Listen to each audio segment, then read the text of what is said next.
Baik, terima kasih. Kami dari kelompok kelas praktik keamanan cyber kelas G akan mempresentasikan tugas atau modul 6.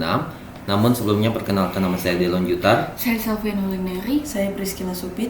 Oke, untuk yang lab pertama akan dijelaskan oleh teman saya, Selvian. Kita masuk ke dalam lab anatomy of malware. Di sini terdapat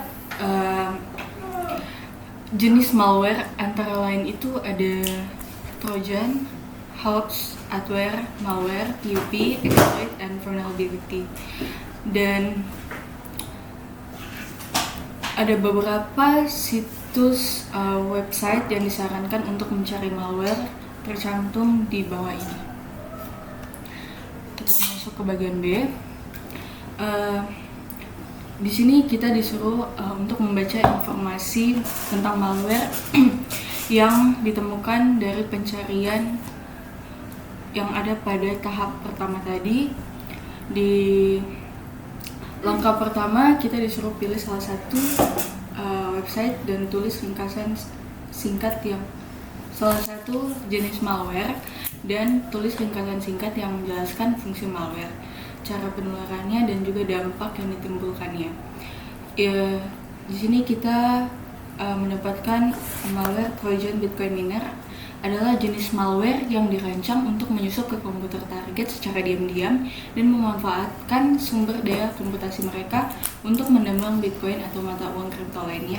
Berikut adalah ringkasan tentang Trojan Bitcoin Miner.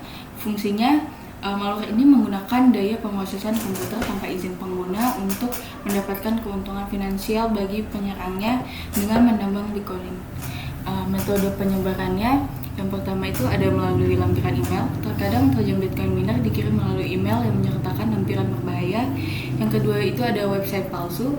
Pengguna dapat terjebak mengunduh malware dari situs yang tampak sah tetapi sebenarnya dirancang untuk menipu. Yang ketiga itu ada exploitation of vulnerabilities. Malware juga dapat menyebar dengan memanfaatkan kerentanan dalam sistem operasi atau perangkat yang tidak terbarui. Dampak dari Trojan Bitcoin Miner, yang pertama itu ada penurunan kinerja. Pengguna yang terinfeksi dapat merasakan penurunan kinerja komputer karena sebagian besar sumber daya yang digunakan untuk menambang. Yang kedua itu biaya listrik yang meningkat. Penggunaan daya listrik meningkat drastis akibat penambangan yang dilakukan oleh malware. Yang ketiga itu ada kerusakan hardware. Ada risiko kerusakan perangkat keras karena penggunaan berlebihan. Yang terakhir itu ancaman tambahan.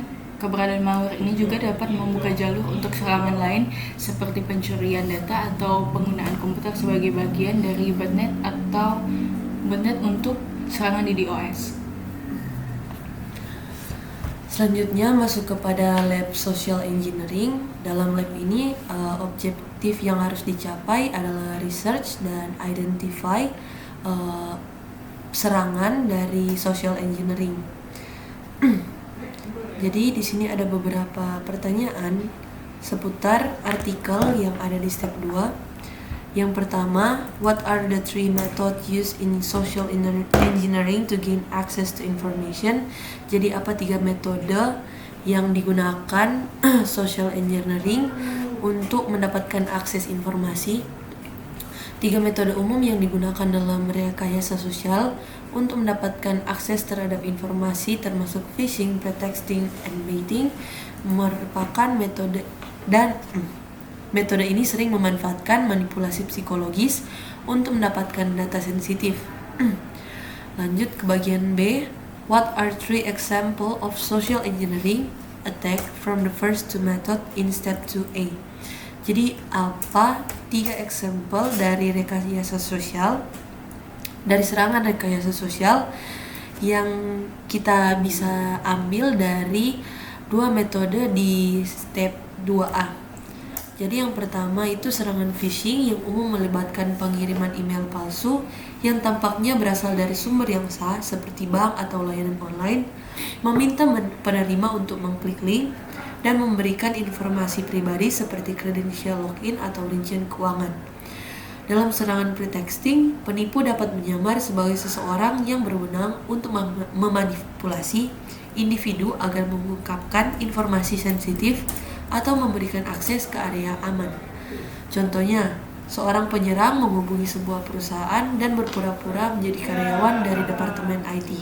Dia menghubungi seorang staf administrasi dan mengatakan bahwa dia sedang melakukan pembaruan sistem dan memerlukan akses ke beberapa informasi kepegawaian untuk memperbarui basis data.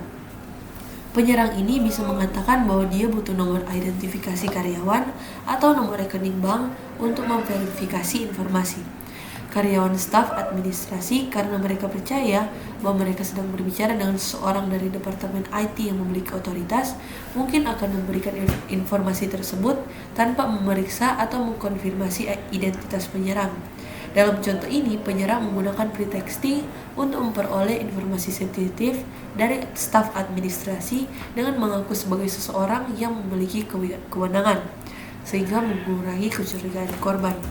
Contoh lain dari serangan rekayasa sosial adalah ketika penyerang menggunakan taktik umpan, seperti menawarkan unduhan gratis atau penawaran menarik untuk mengacau individu agar mengungkapkan credential login mereka atau memasang malware di perangkat mereka. Oke, kita lanjut ke bagian C atau pertanyaan yang ketiga. Di sini ada, mengapa jejaring sosial merupakan ancaman bagi rekayasa sosial?